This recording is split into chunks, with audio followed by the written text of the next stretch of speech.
वंदे मातरम साथियों, स्वागत है आपका मेरे चैनल विश्व गुरु भारत में। रोम यूनान मिस्र मिट गए जहाँ से, लेकिन अब भी बाकी है नामो निशा हमारा। कुछ तो बात है हस्ती मिटती नहीं हमारी, सदियों रहा है दुश्मन दोहरे जफा हमारा। ये सनातन काल से चली आ रही संस्कृति नाना प्रकार के शत्रुओं से घिरी हुई संस्कृति थी। इतनी धन संपन्नता अपने देश के अंदर थी कि पूरी दुनिया की चकाचौंध इसको आकर्षित करके सारे दुनिया के लुटेरे भारत के अंदर आ गए। हमारा ज्ञान विज्ञान इतना उत्कृष्ट था कि जिसको देख देख के सारे विदेशी अपने अपने देशों में लेके चले गए। भारत को ऐसे ही विश्वगुरु किसी ने नहीं कहा पूरी दुनिया में, क्योंकि हमारा ज्ञान जो था हम इससे बहुत परे थे।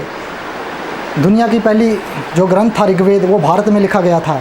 इसका मतलब है दुनिया की सबसे पहली संस्कृति, पहली लिपि भी भारत में ही बनी थी और सबसे पहले संस्कृति का उत्पन्न भी भारत में ही हुआ था। लेकिन जो विदेशी षड्यंत्रकारियों ने हमें पढ़ाया, हमारी शिक्षा पद्धति का जो विदेशी साहित्यकारों ने इसका अनुवादन किया, मैक्स मूलर हो गया, चीनी यात्री फाहान वगैरह हो गए, इन्होंने जो हमारी संस्कृति को बदला। फिर अंग्रेज़ भारत में आए तो इन्होंने पूरी तरह से हमारी संस्कृति को तोड़ मरोड़ के हमारे सामने पेश किया। और आने वाली जो पीढ़ी हम जिसको पढ़ के निकले हैं उसमें यही बताया गया कि अकबर महान था, औरंगजेब कैसा था, व्यवहार से जो आए वो सभ्य थे, यहाँ पर जो रहते थे ये जंगलों का देश था, यहाँ पर जंगली रहते थे, सपेरियों का देश था, यहाँ पर सपेरे रहते थे, ये मछुआरों का देश था, यहाँ पर मछुआरे रहते थे। इससे ज़्यादा अपने देश में कुछ नहीं था। लेकिन ये सारी बातें गलत है। अगर हमारे देश में कुछ नहीं था तो दुनिया से वो यहाँ आए क्यों? ऐसी क्या चीज़ थी जो दुनिया पूरी विश्व से उनको यहाँ पर खींच के लेके आई? ऐसी क्या चीज़ें थी? यहाँ पर चीज़ थी यहाँ की धन संपदा, वहाँ की चीज़ था यहाँ का ज्ञान, यहाँ की चिकित्सा पद्धति, यहाँ के ऋषि मुनियों के द्वारा की गई रिसर्चें, जो कल भी उतनी ही प्रसिद्ध थी, आज भी उतनी ही है और आगे चल के भी उतनी ही होगी। नाना प्रकार की समस्याएं अपने देश में आई। जैसे जैसे विदेशी आक्रांता अपने देश में आ गए, उन्होंने हमारी संस्कृति, हमारी सभ्यता को तोड़ना स्टार्ट कर दिया। भारत जब विश्वगुरु था तो बहुत सारे, नालंदा विश्वविद्यालय अपने देश में था, दुनिया का सबसे बड़ा पहला विश्वविद्यालय हमारे देश में था। तक्षशिला इतना बड़ा विश्वविद्यालय था कि एक साथ 10,000 विद्यार्थी वहाँ पर पढ़ाई कर सकते थे। और अपने देश के नहीं, दुनिया के अलग अलग भिन्न भिन्न देशों से आए विद्यार्थी अपने देश से जाके यहाँ हमारे देश से ज्ञान लेते और अपने देश में ज्ञान जाते, जिसमें तिब्बत था, तिब्बत से, चीन से बहुत से विद्यार्थी यहाँ पर पढ़ते थे। कई देशों से, यूरोप के कई देशों से बड़े बड़े यहाँ पर तक्षशिला और नालंदा में जितने भी लेखक यहाँ से पढ़ के गए हैं, उन्होंने वहाँ अपने अपने साहित्य में भी लिखा है कि तक्षशिला विश्वविद्यालय के नाम पर और आपके तक्षशिला और नालंदा विश्वविद्यालय के कि उन्होंने वहाँ इन गिलालों पर ऐसे ऐसे शिक्षक थे और उनसे शिक्षा ग्रहण की है। बल्कि तिब्बत के तो कितने ही जो शिक्षार्थी थे वो अपने साथ यहाँ से कितना साहित्य भी अपने साथ लेके गए। लेकिन जब नालंदा विश्वविद्यालय को जो उनको जलाया गया था, जब मुसलमान आक्रमणकारी यहाँ पर आए थे तो नालंदा विश्वविद्यालय को जलाया था। और ऐसा कहते हैं उस समय कि 6 महीने तक आग जल रही थी। तो कितना साहित्य हमारे पास होगा? सारा हमारा साहित्य जला दिया गया। और जो तिब्बतियन विद्यार्थी थे जो उस साहित्य को कुछ लेके गए थे, वहाँ से जो हमारा साहित्य फिर उन्होंने जो ट्रांसलेट करके दिया वही दोबारा हमारे पास बचा हुआ है। ज़्यादातर भारत का इतिहास और भारत की जो शिक्षा पद्धति थी, जितना भी हमारा साहित्य था, जो ऋषि मुनियों के द्वारा रिसर्च कर करके, तपस्या कर करके जो उन्होंने लिखा था, उस ज़्यादातर उसको नष्ट कर दिया गया, क्योंकि ये षड्यंत्र था। बस जो आक्रांता आए उनका तो था कि एक किताब होनी चाहिए, कुरान है तो बस बाकी सारी किताबों की हमें ज़रूरत नहीं है, वही है। तो जो मिली तो उसको सारी को जला दिया गया। भारत की धन संपदा इतनी थी कि जब अंग्रेज़ भारत में आए तो 1830-35 की बात है, लॉर्ड मैकॉले जो एज ए शिक्षा मंत्री भारत पर आया था, जिसको अंग्रेज़ों ने भेजा था, उसका एक प्रस्ताव ब्रिटिश संसद में उसने एक लिखा था कि अंग्रेज़ों ने पूछा था उससे कि भारत में हम क्या कर सकते हैं कि लंबे समय तक हम भारत को गुलाम बना सकते हैं, ऐसा क्या किया जाए। तो उसने अपने प्रस्ताव में कुछ लिखा था कि मैं भारत के कोने कोने पर घुमा। वो ब्रिटिश संसद में ऐसी बात कर रहा है, 1830-35 की बात है। लॉर्ड मैकॉले बोल रहा है भरी संसद में जो ब्रिटिश की थी कि मैं भारत के कोने कोने में घुमा हुआ, उत्तर से लेकर दक्षिण से, पूर्व से लेकर पश्चिम तक घुमा हूँ। मुझे एक भी आदमी ऐसा नहीं मिला जो भिखारी हो। लोग घरों में ताले नहीं लगाते थे। ऐसी उत्कृष्ट संस्कृति अपने देश में थी।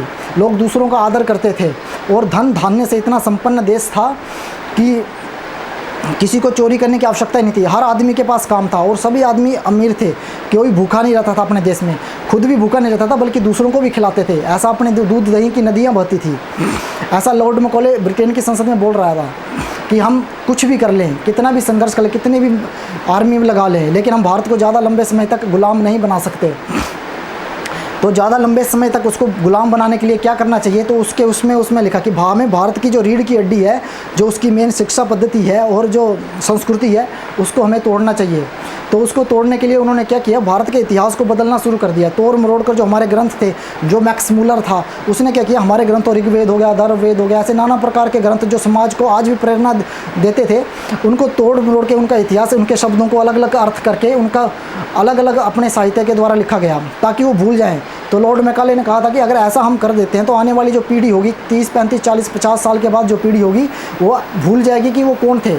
इतनी प्राचीन संस्कृति और सभ्य संस्कृति के जो वाहक थे, वो अपने आप को भूल जाएंगे और जैसा हम चाहते हैं वैसे वो बन जाएंगे। तो इस संदर्भ में उन्होंने फिर लॉर्ड मैकाले को लगा दिया और उसने जैसे जैसे किया, तो 1835 के बाद जब 40-50 साल बाद हम देखते हैं कि जो शिक्षा विदेशियों से उसमें स्टार्ट की, सबसे ज़्यादा हमारे गुरुकुल थे। गांव-गांव में गुरुकुलों में लोग शिक्षा ग्रहण करते थे, तो उनकी जो डिग्रियां थी, उनको मान्यता थी, उनको रद्द कर दिया गया। सिर्फ जो अंग्रेज़ों के स्कूल में पढ़ता था उसी को सर्टिफिकेट दिया जाता था।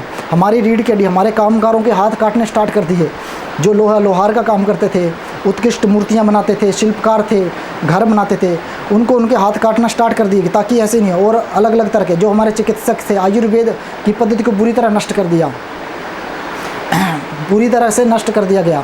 आयुर्वेद एक हमारा ऐसा था कि पूरी दुनिया में जिसे मानना लोग, जिससे चिकित्सा पद्धति बिना चीर फाड़ के उसे वो करते थे, इलाज किया जाता था। एक ही वैद्य पूरे शरीर का इलाज करता था, ऐसा उत्कृष्ट हमारा आयुर्वेद था। आज की डेट में क्या है, जो एलोपैथी दवाइयाँ आ रही है या एलोपैथी डॉक्टर इलाज करते हैं, उसमें मुंह का इलाज करने वाला कोई और डॉक्टर है, पेट का इलाज करने जाएंगे तो किसी और डॉक्टर के पास जाएंगे, पैर का इलाज करने वाले जाएंगे तो किसी और डॉक्टर के पास जाएंगे। लेकिन पहले ऐसा नहीं था, पहले एक ही आदमी हमारा नाड़ी देख के बता देता था कि हाँ इसको ये चीज़ की दवा है, और उसका आयुर्वेद के तरीके से बिना साइड इफ़ेक्ट से उसको ठीक भी किया जाता था। एक ऐसा ही एक वाक्य याद आता है, मैं उसका नाम भूल गया। एक अंग्रेज़ भारत में आया, तो एक राज्य था, उसमें बार बार आक्रमण करता था, बार बार आता था, बार बार हार के जाता था, फिर वापस आ जाता था। तो जो हिंदू राजा था उसको लगा यार इसको बार बार हराते हैं अंग्रेज़ को, ये फिर वापस सेना लेके आ जाता है, तो ऐसा क्या किया जाए कि ये दोबारा ना आए, ऐसा क्या किया जाए कि ये एक बार में इसको मारे भी ना और ये वापस भी युद्ध करने आए ना। तो उन्होंने क्या किया था, जब युद्ध हुआ हो उनका, तो उसकी नाक काट दी। नाक काटना हिंदुस्तान में मतलब बहुत, अगर किसी को बोल भी देना तो उन्हें अपनी नाक कटवा के आया है, तो ये बहुत ही मतलब शर्म की बात होती थी। तो जब वो अंग्रेज़ की उसने नाक काट दी, वो अपनी कटी हुई नाक लेके ऐसे जा रहा था, कर्नाटक के किसी गांव से गुजर रहा था। तो एक वैद्य वहाँ पर थे, एक झोंपड़ी में गांव से निकला, तो बोले क्या हो गया, बोले मेरी नाक ऐसे ऐसे राजा ने काट दी। बोले कोई बात नहीं, आप आओ। 10-15 दिन उस कुटिया में उसका इलाज किया और उसकी प्लास्टिक सर्जरी से उसकी नाक काट दी। कर्नाटक या उत्तरी दक्षिण भारत की कहीं की बात है, उसकी नाक डोले। तो जब वो अंग्रेज़ इंग्लैंड में गया तो उसने बोला कि पहले तो सबसे पहले बोला उसने कि क्या मेरी नाक कटी है। पहले तो सब ने मना किया कि ये तो है नहीं, ये तो जुड़ी हुई नाक है, कटी नहीं है। तो फिर उसने बताया कि मैं ऐसे ऐसे गया था और ऐसा ऐसा करके मेरी नाक कटी थी, तो भारत के जो वैद्य थे उन्होंने हमारी नाक जोड़ी। तो फिर वहाँ से एक दल आया, उन्होंने शिक्षा सीखी कैसे कैसे करके, क्योंकि ये हज़ारों साल पहले हमारे जो ऋषि थे, सुश्रुत थे, उन्होंने प्लास्टिक सर्जरी का वो भी लिखा था, वेद भी लिखा था और उसमें सारी चीज़ें बताई थी। तो उस टाइम जब उन्होंने लिखा था, चरक संहिता जब लिखी थी, सुश्रुत संहिता, तो उसमें बताया गया था कि 108 तरह के सर्जरी के औजार लिखे थे, 108 प्रकार के। आज भी सर्जरी में जो इंस्ट्रूमेंट होते हैं वो 108 तरह के नहीं हैं, उसमें 5, 7, 10, 15 तरह के इंस्ट्रूमेंटों को चीर फाड़ के लिए उनका प्रयोग किया जाता है। लेकिन जब उसने लिखे थे तो उसमें 108 या 110 से ज़्यादा इंस्ट्रूमेंटों का वर्णन उस टाइम में उन्होंने कर दिया था। चाणक्य हुए जिन्होंने राजनीतिक शास्त्र लिखा, आपका अर्थशास्त्र उन्होंने लिखा, इतने बड़े विद्वान। तक्षशिला में वो क्या बोलते हैं शिक्षक थे। जब सिकंदर आया तो पूरे देश को उन्होंने इकट्ठा करने की स्टार्ट की, धनानंद का राज्य उन्होंने समाप्त कर दिया, चंद्रगुप्त को खड़ा किया। उनका एक ही कहना था कि समस्या को ऐसे ख़त्म करो कि दोबारा कहीं समस्या पैदा ही ना हो। तो इतने बड़े बड़े साहित्यकार, इतने बड़े बड़े ऋषि हमारे पास हुए, लेकिन इसमें जो हमारी शिक्षा पद्धति को बदला गया उसमें क्या पढ़ाया गया हमें कि अकबर महान था और मुसलमान शासक कितने भी थे वो बड़े महान थे, उन्होंने भारत पे राज किया था। लेकिन हुआ हमारा में वही युद्ध पढ़ाए जाते थे जिनमें हम थोड़ा हारे थे या हमने कम थोड़ा प्रदर्शन कम किया था। बाकी वो युद्ध नहीं पढ़ाए जाते। चमकौर का युद्ध उतना नहीं बताया जाता, हल्दी घाटी का युद्ध उतना नहीं पढ़ाया जाता, महाराणा प्रताप के बारे में उतना नहीं पढ़ाया जाता, छत्रपति शिवाजी के महाराज के बारे में उतना नहीं पढ़ाया जाता। असल में इन सब के लोगों के बीच में हमारे विश्वगुरु बांटा गया था। जो संस्कृति थी हमने सबके लिए कामना की, सर्वे भवन्तु सुखिना, ऐसा विचार सनातन काल से हमारे यहाँ से चला आ रहा है। सभी सुखी हो, सभी निरोगी हों, ये सबके लिए है, सबकी पृथ्वी है। मेरे हिस्से में हम उतना ही लेते थे पृथ्वी से कि मैं भी भूखा ना रहूं, मेरे घर से भूखा ना जाए। लेकिन जो पश्चिमी की संस्कृति थी, भोगवादी संस्कृति थी, अपने पास रखने की संस्कृति थी, जितना भी प्रकृति का शोषण करने की संस्कृति थी, इसलिए वो प्रकृति की पूजा भी नहीं करते। जितना मिले, कहीं से मिले, दूसरों से मिले उसको हड़प लो, दूसरों के पास क्या उसको छीन लो, अपने पास आ जाना चाहिए। ऐसा करके उनकी संस्कृति, तो अलग अलग देशों में गए और वहाँ भी उन्होंने क्या किया, जो उनकी संस्कृति थी, जो दूसरों के पास है उसको छीन के अपने पास ले आओ, ऐसा करके। लेकिन भारत की संस्कृति वैसी नहीं थी। अपार धन से उत्तर से लेकर दक्षिण तक अपार धन दौलत की थी, दूध दही की नदियाँ बहती थी। इतनी नदियाँ ऐसी थी कि आज भी गंगा का पानी आप कितने भी दिन रख लीजिए उसका पानी ख़राब नहीं होता। दुनिया के कौन से देश में है आज जो गंगा बहती है? दुनिया के कौन सा देश ऐसा है जिसमें इतनी ऋतुएँ आती है? दुनिया का कौन सा देश ऐसा है कि इसमें इतनी नदियाँ बहती है, इतना पानी है? धूप, सर्दी, गर्मी हर चीज़ यहाँ पर होती है। कृषि में इतनी उन्नत कृषि थी हमारी, ऑर्गेनिक तरीके से कृषि करते थे, प्राचीन ढंग से कृषि करते थे, कोई दवाइयाँ नहीं छिड़कते। आज की हमारी कृषि कैसी हो गई है हम सब जानते हैं। जब विदेशों में वो जानवरों को खाया करते थे तब हमारे यहाँ फल फ्रूट और ऐसे पौधे उगाया करते थे। इसीलिए भारत को विश्वगुरु कहा गया है। दुनिया को ज्ञान देने वाला भारत ही था और आदर्श ज्ञान देने वाला था। ऐसा नहीं कि दूसरों के पास जो है उसको अपने पास रख लो और अपने पास जो है तो हमारे पास ही रहेगा, दूसरों को नहीं देंगे। ऐसी संस्कृति हमारी कभी नहीं थी। इसलिए हमने कहा सर्वे भवन्तु सुखिना। ये देव निर्मित देश है, इसने किसी देश को नहीं बनाया, किसी आदमी ने इस देश को नहीं बनाया।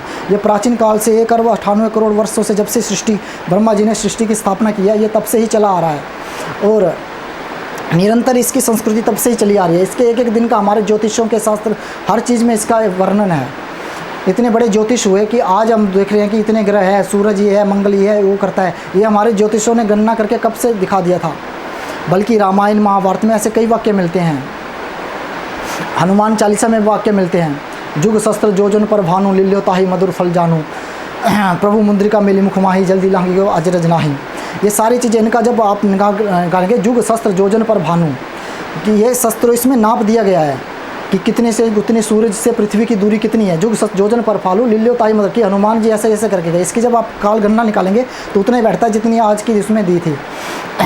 ज्योतिष शास्त्र ऋषि कनाद हुए, जिन्होंने पूरा ज्योतिष शास्त्र में भास्कराचार्य हुए, इतने महान ऋषि हुए। ऋषि आज का जो विज्ञान में रिसर्च शब्द है वो ऋषि शब्द से ही निकला हुआ है। लेकिन उन्होंने क्या पेश किया कि जो बड़ी बड़ी दाढ़ी रखते थे, भगवा वस्त्र पहनते थे, जंगलों में रहते थे, उनको हमें विपरीत करने के लिए उनको बाबा बोल के, उनको ऐसा करके आदिवासी बोल के उनको नकार दिया गया।